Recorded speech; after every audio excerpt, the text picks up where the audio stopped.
What is going on, guys? I ordered some food from the little Spanish restaurant here in town. It's the only restaurant here in town, and fixing to go get that. It'll probably take them about 20-30 minutes to make it, so figured I would make a video right quick. I ain't made one in a little while. Lots going on, lots changed, lots happened. My mother passed away Father's Day. She passed away on Sunday at 8 p.m. in the hospital. They had her, oh hell, let me put this seatbelt on. They had her in the hospital up in San Antonio, and I was coming back through San Antonio, and I almost stopped, but they had her on the other side. You know, and I was like, crap, I'm gonna have to park on I-10. And then it'll be an hour and a half for them to get over to me and then get me back up there. So I was like, look, I'll just go home, park the truck at the yard, grab my vehicle, and go back. Sorry if it's a little bouncy. My window deal isn't all that great.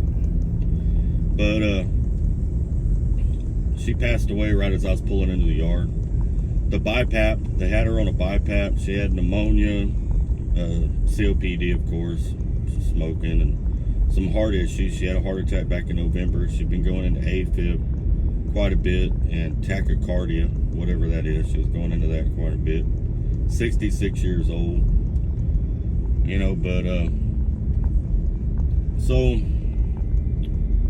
I didn't get to get there, but one of my daughters did, and it was pretty sweet because she got to pray over her as she was passing away, and that helped her deal with it quite a bit. They offered to keep her on the BiPAP machine until I could get there before taking her off. They didn't know how long she was going to live once they took her off of it. I told my sister to go ahead and tell them to take her off of it so that she wouldn't be in pain, because it was hurting her. And when they took her off of it, she couldn't talk real well, but she raised her hand and she gave a thumbs up. The night before, my sister had talked to her because she was kind of coherent in the middle of the night, like 2 in the morning. And my sister asked her, said, "Are you ready to go home?" And she nodded her head yes. And then my sister asked her, "Are you ready to go streets of gold?" You know, that's what my mom always called heaven, the streets of gold. And she nodded her head yes and kind of smiled. So I think she was ready to go.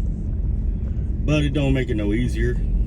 It's rough. It's the last, my dad's gone. My grandparents on both sides are gone. I got one uncle left. He's a half uncle. So, I mean, it's like a whole generation leaves, you know. And all the stories and everything goes with them, right? So you try to remember as much as you can from over the years, because that's all you got. You ain't got nothing left. That's all you got. So I took a couple days off from work, deal with that, deal with the, she's going to be cremated, but we're going to have a service next Wednesday, 2 p.m.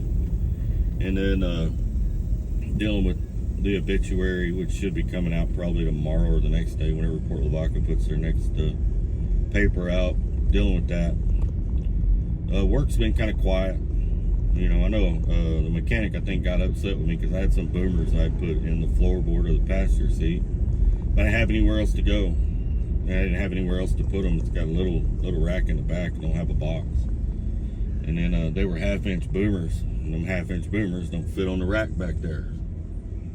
You know, so, I mean, it is what it is. My mind's been going 200 miles an hour on what to do, what move to make, all that kind of stuff. When I came off the road, my truck had been broke down for a while, which now I kind of think was a blessing in disguise. My truck was broke down for about a month, and I needed to make some money. I needed to get to work, and so I came off the road. I took this job at home, right? And then me and Amy, we split up mutually, decided to split up. I was living in Port Connor, and she had just bought a trailer. Her dad passed away last year, and she had bought a RV and stuff. So that was hers. I just left, and I came up here to Lolita. Mom was getting sick. My sister's been here helping. and I was going to go get an apartment, and my sister asked me to come up here and help her take care of Mom. So that's what I did. So I was like, all right. And I enjoyed it, to be honest with you, because Mom told me, actually the last conversation we had before she went to the hospital the last time, she said, I never dreamed my kids would be here to take care of me, because we were always gone, you know, always out doing our thing, working and trying to make a living and raising kids and all that kind of stuff, right? And it felt a little weird being home. I haven't been home in 25 years, you know, not home like that. And it was sad to like try to put her in a shower, and you know, when you see someone you love struggling, it's not easy, right? Some of y'all been through that. Y'all know what I'm talking about. But we'd sit on the porch and talk if I wasn't working. Anytime I was home or whatever, we'd sit around and talk, and she'd tell those stories about her mama, who passed away when I was only a year old, so I never met her, and her dad, and tell stories about their brothers and sisters. There used to be 6 of them total. Now there's only 1 left. The other ones passed away like early, you know. But anyway, it was nice. It was real nice. But now I'm at a crossroads, because it's like, what do I do? You know, what do I do? I don't really know if I want to be here anymore. You know, I don't know. I haven't decided. if I want to go back on the road and just get away from here. Everything I see reminds me of everything, you know. I haven't decided if I just want to move to one of the different towns around here, you know, and kind of start over, or what. I haven't decided what to do to move on. I have to move on, and I don't know if any of y'all are like me, but like when something major happens, I have to change. I have to change things. Otherwise, I never get past it. I'll dwell on it. Mentally, I'll sit and dwell on it, and it'll bother me. You know, so I have to change things. I really like where I'm working at. Not too sure they like me.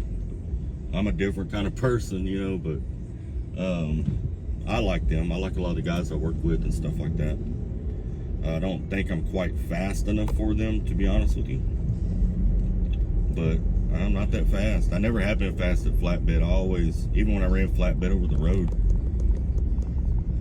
I'm real paranoid. So I will go over my securement 3 or 4 times, and then I stop and go over it again. And if anything looks like it's moving, I'm changing things. You know, so I'm not the fastest. I'm not somebody who's going to throw something on the truck, strap it down, chain it down, be gone in 20 minutes. I am not that guy. I never have been. I also do not drive like that. I never have. You know I did a live one time going through Houston, and some of y'all making fun of me because cars were passing me. I do not have to be in front of everybody. I do not run pedal to the floor. I do if I'm out in the open and there's nothing around.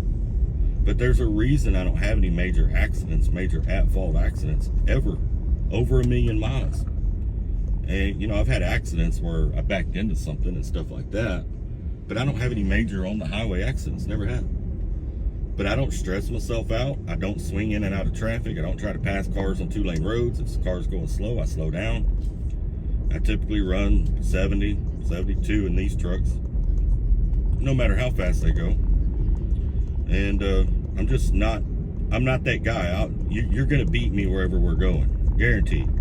And I don't try to beat you, you know, but you're going to beat me. If we're running a load down to Corpus or something, we're running together, you're either going to run at my speed or you're going to beat me, you know. I mean, it's just the way it is. Well, some of these oil field jobs, man, they want you there quick. They want you there now, you know, and I think that may be, you know, it's hard to read them because I'm new, but sometimes I get the feeling like, man, these guys really don't like me. And that might be why, who knows. But I like them. They're a good group of guys, man. I like working with them. I've met some really awesome dudes. We got one of the best pole truck operators in the industry there. Worked with a couple of guys that worked over at All Gear, one that I worked with before. Winch truck guys. The owner is really freaking cool. Really good dude. You know, so there's a lot of things I like about it. And I may just stay there and move to Cuero or move over to Inez. Maybe I'll find something to rent out there if I can find something cheap. Or move up to Victoria, or maybe I'll move out to Goliad. You know, get on the other side of town where I'm not seeing everything. You know, I don't know if y'all know what I'm talking about. Where I'm not reliving things. You know, I may be a butthole, and I can be, and I may be mean. I can get real mean, but you know, I got a heart, and I'm probably a little bit too sensitive to some things, depending on what it is. But I've had a lot of death in my life. I've been around a lot of death in my life. This has probably been the hardest, but it comes and goes. You know, I'll have moments where I'm all right, and moments where it'll be on my mind and kind of bother me. But usually it's when I see something, or like going through old pictures. We're trying to pick out a picture for her obituary, stuff like that. It bugs the shit out of me, you know. And a big part of me doesn't want to go back on the road. A big part of me wants to have a regular life, live a regular life. Being on the road, you don't have a regular life. But doing this oil field stuff, you don't really have a regular life either. I'm gone just as much doing this oil field stuff as I am, or as I was over the road. And the money, I mean, the money's all right. The oil field is not what it once was. When it was booming, these companies could pay a lot more. They can only pay what they're making, you know. They charge for their service, and then they have to cover their bills. They got to make their money. They can only pay what they're, you know, what's coming in. It's not an unlimited cash flow, you know. There is a limit.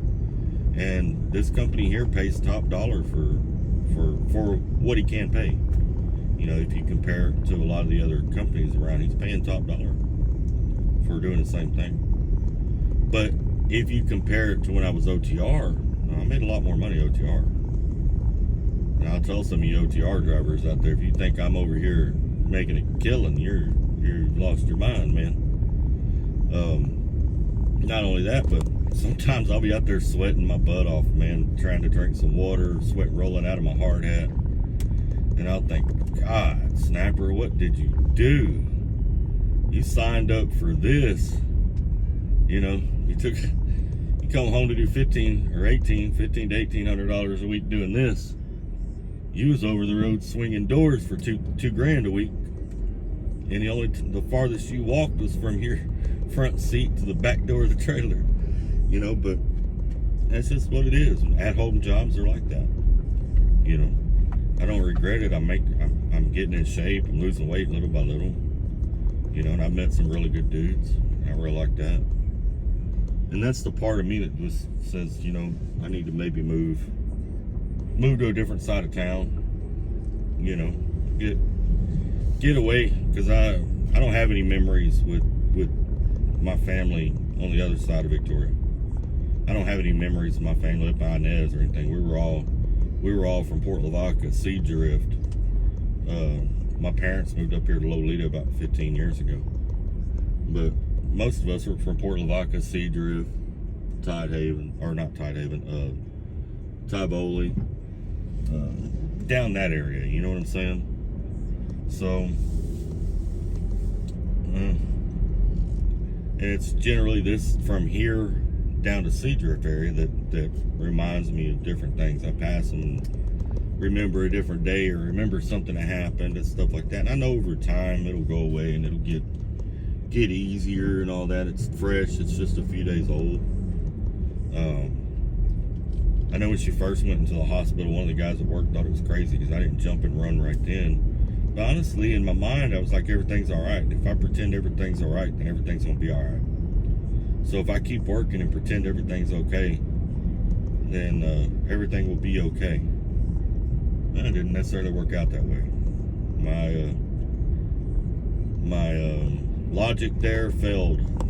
It failed bad, you know, so I was wrong. But I appreciate all the prayers, all the emails I've gotten, people that were on my Facebook, or people that saw it on social media, that have reached out to me, make sure I'm all right, make sure my family's good. I appreciate all that. I appreciate my work, my boss commenting on Facebook, you know, making sure that I'm okay, making sure that we're all right. The guys I work with, I appreciate those guys. Pimp, you know, Glenn, reaching out, let me know if I need anything, let them know. You know, I really appreciate that. Them guys don't know me all that well, and for them to, you know, to let me know if I need anything, they're there. You know, I mean, I really appreciate that a lot. You know, and I'll get back to being Snapper, get away from being sad here before long. My videos will go back to normal. It's just gonna take a little while. It'll take a little while for me to get myself back together, get myself readjusted.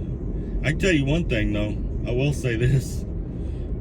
If you live down here and you decide you want to come do oilfield work, and you want to learn this, and you want to do what we do, and all that kind of stuff,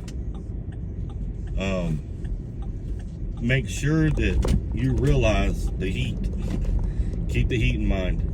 Yeah, I think the last 10 years or so I've been over the road for the most part. Right now it's 100 degrees out there. It's hot. It's real hot. And when you're not accustomed to the heat, it don't take long. It takes 10 or 15 minutes and you're overheated. Like I almost got sick on the back of a trailer last week, I think it was. We were loading a couple of small coolers. And it wasn't but 4 chains per cooler. It wasn't like it was that big of a deal. It wasn't like I was, but man, you get up on that trailer and you start moving, it does not take long if you're not conditioned for it. You know, it don't take 10 or 15 minutes and you will be sick. In this heat, it does not take long. And you gotta drink plenty of water, you know, all that kind of stuff. You know, and if you get overheated, you know, people might get mad at you, but go get in your truck. I know River got a little upset at me down South Texas. Me and him kind of got into it. I honestly think he was out of line. That's a guy I work with. And I like River. I really do. But I honestly felt like he was out of line on that deal. You know, but I had, we were right next to the truck stop, and originally, that's church my mom used to go to. That's where her service will be at. But originally, I was supposed to go in, drop the trailer, head back to Inez. Well, it changed to me staying there, which is fine. So I didn't come in prepared for that though. I didn't know it was going to change. That's kind of frustrating, but I wasn't prepared. I didn't have drinks, I didn't have food, I didn't have water, I didn't have nothing. I didn't have cigarettes, I didn't have nothing. I wasn't prepared. I figured I was going to go in, drop the trailer, come right back out.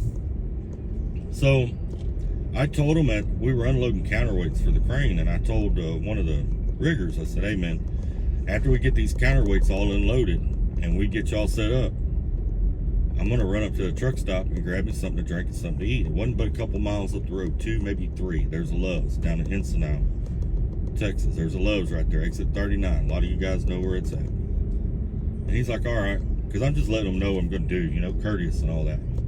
Not just take up and take off on nobody or nothing. Well, it was a small location, so when I got the weights off of my trailer, River was going to get his trailer. He had the number 2. So I was pulling my trailer, going to pull it off location. There was a little pull off out there. I was going to park it out there and then walk back in, which I really didn't like, because when it's hot, I don't like being that far from my truck. But I was going to do it anyway. And River asked, where's he going? And that rigger, I guess, thought I was going to the truck stop right then. He said, hey man, Snapper's going to go up to a truck stop, get something to eat and something to drink. He'll be right back. And River kind of started talking smack. River said, well, the heck with him. He can just stay in a truck then. We don't need him, you know. Then when I came back, he said, oh, you decided to join us again. It kind of hit me wrong. It kind of rubbed me wrong. One, I'm not a rigger. I've never aspired to be a rigger. Don't know anything about cranes. You know, but I do help those guys and try to learn a little bit. And I do help those guys if I'm there, you know. Now, I'm not a whole lot of help. I'm going to stand and watch you a lot. but I'm there for moral support. But anyway, it just kind of hit me wrong, you know, and I tried to play it off because my temper is real bad. River's a young guy, and he's from Washington State originally. You know, he's a little bit different kind of person, you know, and I understand that. And I didn't want to just totally just twist off on him completely, you know. I was like, whatever, dude, whatever, you know.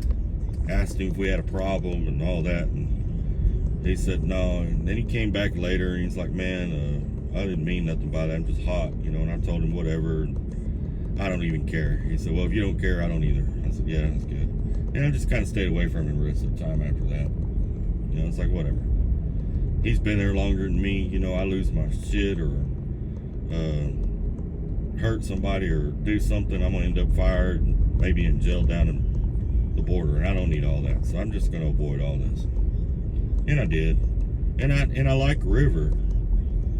And that's another thing. I mean, I don't have any ill feelings towards him. I understand, you know, he it's hard when you're out there working, and I know that's his job. That's what he does. You know, he's a crane guy. But it makes your job a little easier when there's someone there to kind of help you. You know, when you're out there hot, everybody pitching in, you get it done quicker. So I understand where he was coming from, you know.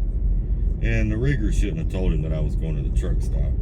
You know, whether I was or wasn't, he shouldn't have said nothing right then. But hey, it is what it is. But that's all fine and dandy, and it is what it is, you know. It's cool. But we're in for triple-digit temperatures for the next how long, whatever is going to happen here, and I'll be here 20 pounds lighter every week. And I appreciate all of y'all for hanging out. I got to get over here and get my lunch and go back and eat my lunch and stuff. My sister and stepfather and one of my cousins who flew in from Wisconsin, they went into town. So I'm gonna go home, eat, and try to relax. There's been a lot of people around, a lot of things going on, so I'm gonna try to relax for the rest of the day. And I'll pop back up at work tomorrow and see if there's anything popping down there. And that'll be that. Business as normal, business as usual, as they say. Y'all take care, stay safe. If you're new to the channel, don't forget to like and subscribe, and let's keep trucking. This ass looking up to me, gotta watch the way I talk. When they talking all that fakery, I just don't get involved. Got them praying on my downfall, but they still gon' sing my song. They doing the same thing, they copy and pasting. Whole lot of hate, I see what you want, you don't gotta fake it. I'm feeling like Peyton, I'm about to go apes. Yeah, what are the odds? I heard you a fraud, I need some explaining. Look, my circle is tighter than ever. My chick, she bad and she better. I promise her that I won't let her. I'm in the kitchen, I'm back and I'm better.